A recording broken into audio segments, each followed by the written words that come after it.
कल पेशावर के इलाके में मुफ्ती मुनीर पर एक बजदुलान धमाका हुआ, जिसमें मुफ्ती साहब बिशमूल उनके 4 गार्ड शदीद जख्मी हो गए और हस्पताल मुंतकिल हो गए।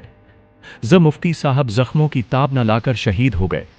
मुफ्ती साहब का जनाजा बाग नारान में अदा कर दिया गया, जिसमें हज़ारों की तादाद में लोगों ने शिरकत की और मुफ्ती साहब की आखिरी दीदार की। अल्लाह ताली मुफ्ती साहब के दर्जात बुलंद फरमाए।